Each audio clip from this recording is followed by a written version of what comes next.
Hey guys, it's Stephen Freeborn here from freeborntrainingsystems.com, and real quick, I just wanted to give you a tip on how you can progress a very basic core exercise, the plank, to something that's a little bit more advanced and a little bit more difficult.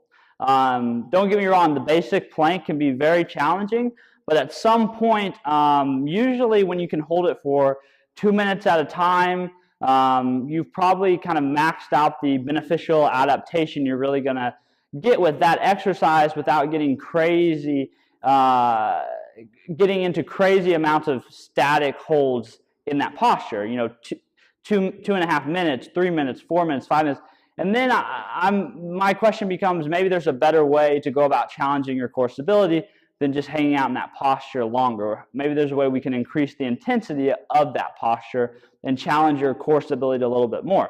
I'm going to kind of explain this in my terms and the way I think about it. I'm a biochemistry major, not a physics major.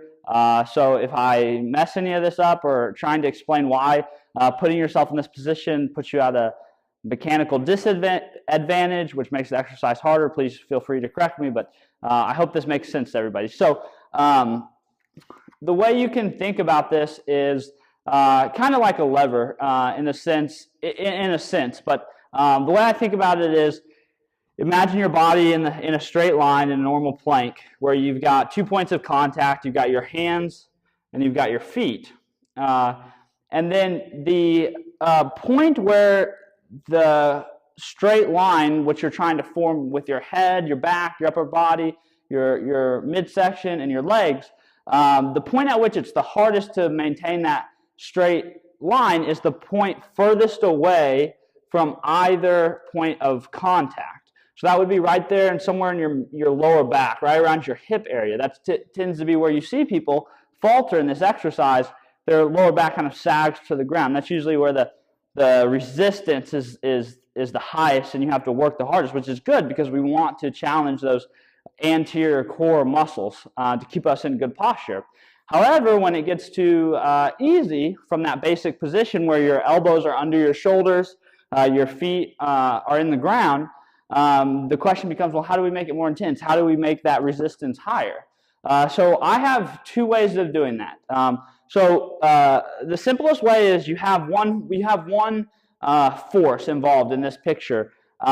You've got gravity that's acting down on you, which is making your weight pull yourself towards the earth. This is making it harder to keep that belly button away from the ground. But what you can do is you can induce another force at the same point by just placing some kind of load there. So that might be a weight plate, or maybe a weighted vest of some kind, or something to kind of centralize the additional load at that kind of lower back area and kind of make the force acting downward greater, making you have to engage those anterior core muscles harder to keep that position. So that's one way. You just add some weight to your back. That's real simple.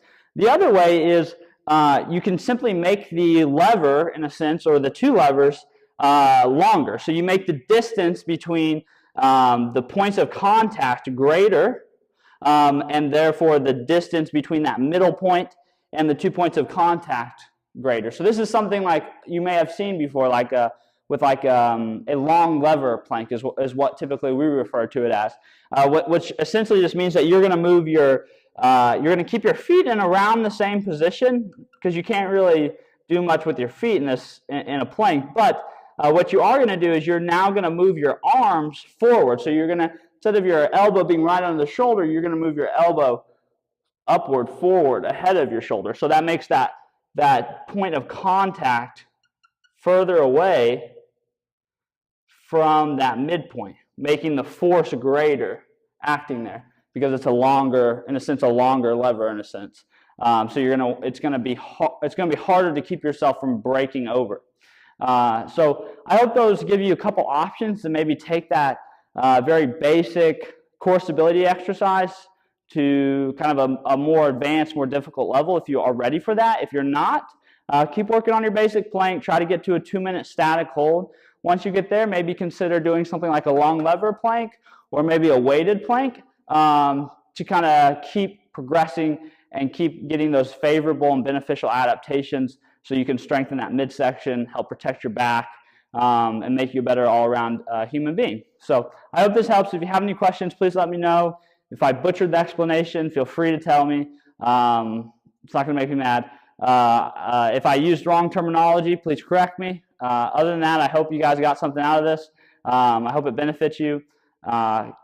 If you have any questions, like I said, let me know. But until then, I hope you guys keep having a great day. Have a great rest of your week, and I'll talk to you guys later. Bye.